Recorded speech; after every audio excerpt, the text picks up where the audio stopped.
Good morning, everybody, and welcome to the morning routine. It's Thursday morning, August the 17th, 2017, and this is episode 154. So glad you guys are here this morning.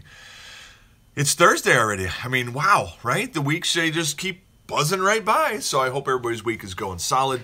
Hope you're making progress in whatever goals you're setting and trying to accomplish this week. Maybe this is a goalless week. Maybe this is just a week of, enjoying the days without feeling overwhelmed by driving towards something. Or maybe this is a week where, you've got a big goal in front of you and you just would love to nail it down, and whatever it is, I hope that you're enjoying it. Before I left for Atlanta, if you recall, not last week, but the week before when I was broadcasting from Atlanta, before that, I could not sit still. I was like going, working here, working outside, just going. We went away. And I worked while we were down there too, but I had my nights to relax and there wasn't any housework to do or projects. And ever since I got back, it's like hard to get back into that nonstop working mode again, which probably is a good thing, right? To take some time to smell the roses, I guess, which we don't have any roses. We do have cone flowers though, but which are a great flower if you like butterflies, by the way, because we got them all over the place. So I don't know, but good morning, Tom. Good to see you, bud. So, I hope your week is going well. That's it. And, I wanted to, should I do this? Why not? Okay. So listen, it's all over the news on what's going on right now. And, yesterday we talked about it a little bit, and we actually even prayed for people yesterday that are in areas being affected by the turmoil in the streets and things like that. So now, as you know, and you've seen on the news, that in the South, they're starting to topple the Confederate statues and things like that. And I guess I have a question for the general population. It came up in a conversation yesterday with a friend of mine, and I don't know the answer. I honestly don't know the answer. This is not I'm not pretending to be ignorant. I just am ignorant. And I guess the question is, are Confederate statues, can they be considered a symbol of racism? Or are they a symbol of history in our country and not of racism? I guess, and I want to be sensitive to this because, I'll tell you a story. Years ago, I have a bunch of flags, all kinds of different flags. American flags, colonial flags, Led Zeppelin flags. I just had all kinds of flags, and they're all hanging in my barn, right?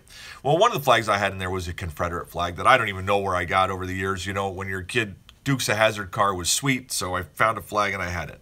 Well, one day, this is a couple years ago, my wife walked in the barn and she saw it there, and she says, "You have to get rid of the flag." And I'm like, "Why do I have to get rid of the Confederate flag? So General Lee, man, this thing's cool." And she's like, "No, people would take offense to that." So I got rid of the flag because I would never want to offend anybody. So my question is, are these historical pieces, or are they really symbols of racism? Because if they truly are symbols of racism, then I am 100% in favor of getting rid of them. I really am, because I would never want anybody to feel that they are less than loved 100% for who they are. But are they? And I don't know the answer to that question. And maybe somebody else, maybe you guys do. But something to think about this morning. I don't know the answer. I think it's probably a whole lot of different perspective, and depending on what's gone on in your life. So, but anyways, just thought I'd bring that up because I saw it again this morning quickly on the news that they're doing that. So exciting news to share, guys. Oh, so exciting. Tom, you already know this because I shared it with you last night. But I had a monumental moment last week. Very exciting. So, as you know, the morning routine lives at freedomconvo.com. And there's a morning routine link there, and I put all the show links there. And if you go there, you can see all the previous broadcasts and the links to all the articles that I've ever shared, which is a very cool resource for you guys. If you're ever looking for something interesting to read, they're all in there. But as you know, if you go there, you will see that there is a couple banners that I have put on there. Okay, one is like an ad thing, which I told you before that usually I get about a penny a day, which I actually haven't even made 1 cent in about 5 days now. So whatever, it doesn't matter. That's not why I'm here. But I do also have a couple links in there for Amazon, and those are Amazon affiliate ads, which they call. And what they mean is if somebody were to go there and they were to click on one of those ads, whatever they were to purchase after clicking in there and they're in Amazon, if they buy stuff, Amazon actually pays it's very small, but they pay a small commission to the person who brought them that customer to Amazon, which is cool. So I just put those on there, whatever, right? Last week, first time ever, after 100 and whatever, 50 some broadcasts, somebody clicked on one of those things and bought something. I made 84 cents. 84 cents. I'm rolling in the dough, baby. You take 84 cents plus a penny. Well, it's not a penny a day because I haven't made it in 5 days. But anyways, morning routine is officially well, it's not profitable because it costs more than that. But anyways, doesn't matter. It's still exciting. So very cool. Whoever clicked on that ad and bought something at Amazon, thank you. 84 cents. That's exciting, So, but anyways, so I got some stories to share with you guys this morning. Here we go. How do successful people make decisions differently? Now, I guess the first question is, how do you define successful people? Right? I mean, really, because that's a kind of a broad category. Are you defining it by money? Are you defining it by successful marriage? Are you defining it by successful relationships? What are you defining it by? I don't know. But anyways, how successful people make decisions differently. Here we go. Decisions are a fork in the road. Life doesn't happen to us. We are an active participant, as we know, right? If you choose to not make a decision about something, or if you don't make a decision about something, you're choosing not to. So it's still your choice, right? Good decision making takes discipline. Successful people, however, approach decisions differently. They have a methodical way of looking at choices. So, how do successful people look at decisions? Now, once again, you define what successful people means, what that means, because that's different for everybody. Here we go. Know that all decisions are not created equal. Successful people recognize that there are small, medium, and big decisions. Small decisions impact you for a day, such as what you wear and what you eat. Medium decisions impact your life for a year or so, such as deciding to go back to school or take on a roommate.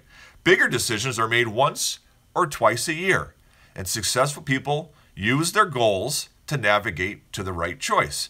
So the first question to continue this one segment here is, do you have goals? Do you have anything that you strive for? Whatever it may be. And like I said, this doesn't have to be financial, okay? That's usually where people trend to think when we're talking about success and goals.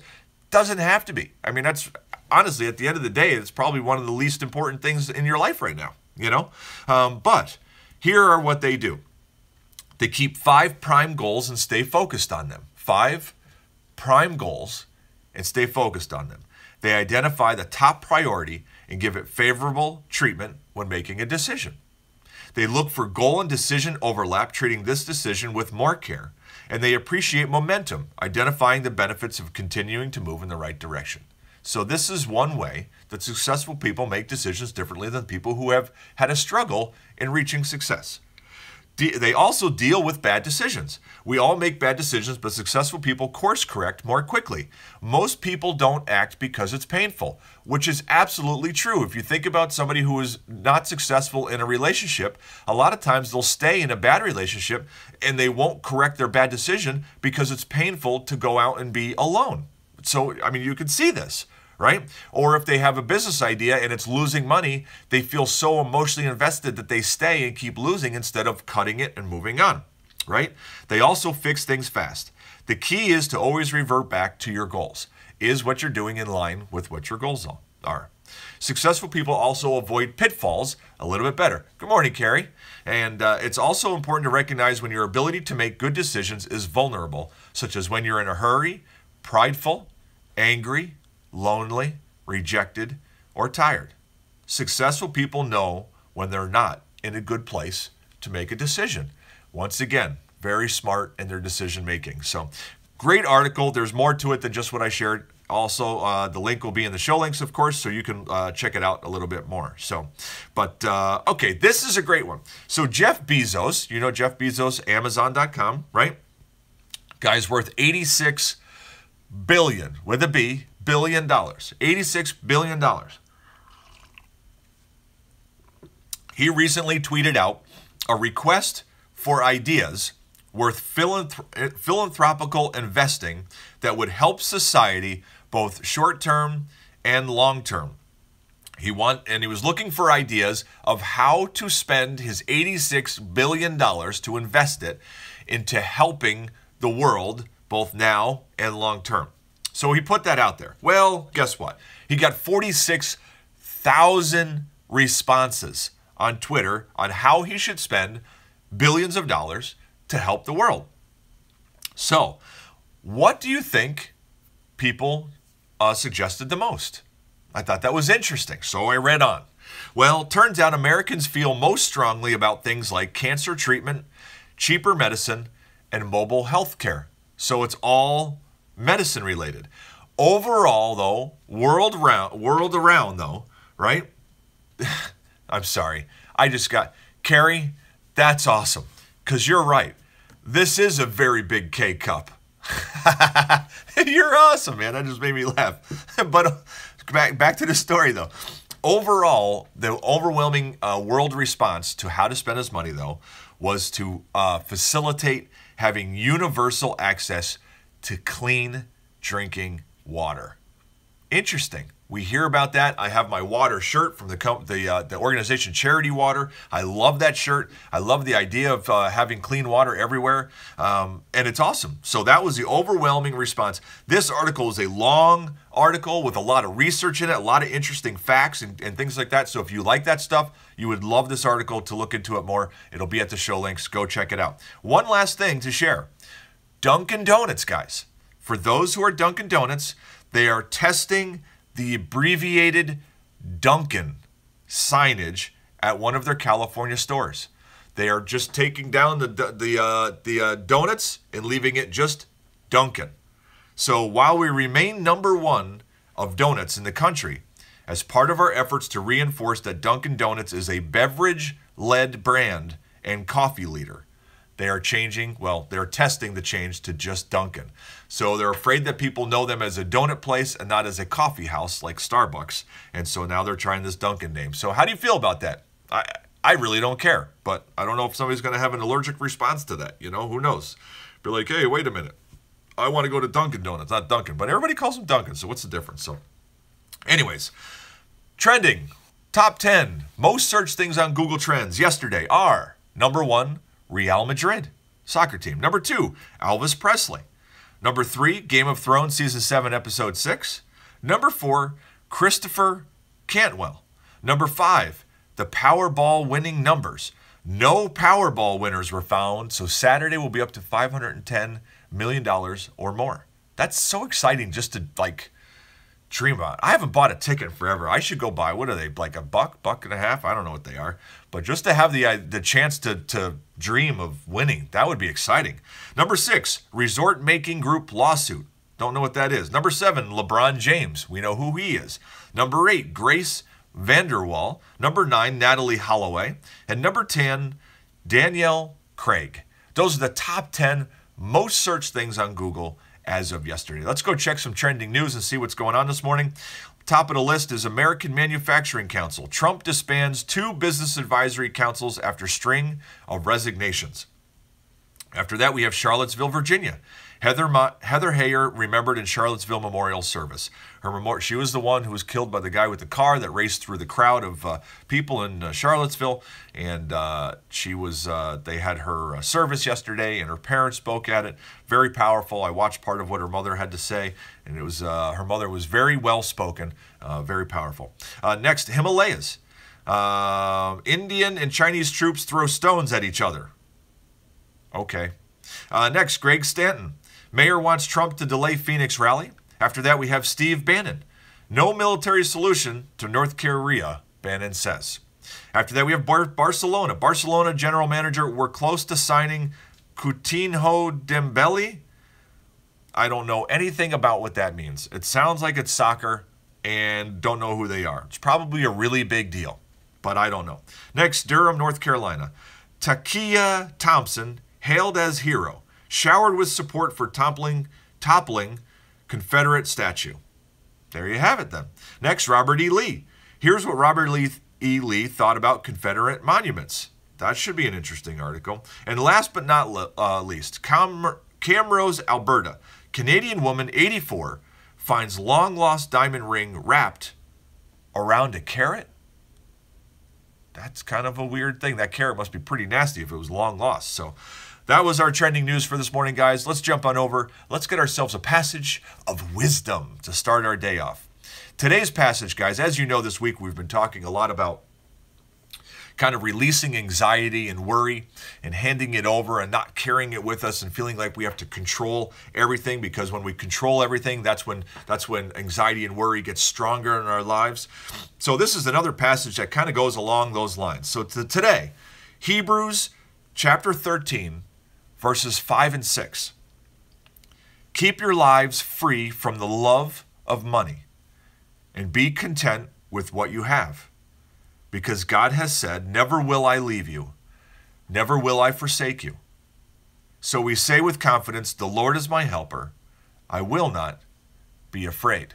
Now, this passage is a great passage. It's a great reminder. But let's just not blow right through this thing, because in these words, right, and so many things with wisdom, there's some struggle to actually apply it. There's some hurdles to overcome, right? So let's look at this again. Keep your lives free from the love of money and be content with what you have. Now, a lot of us can say, "Oh, we're content with what we have."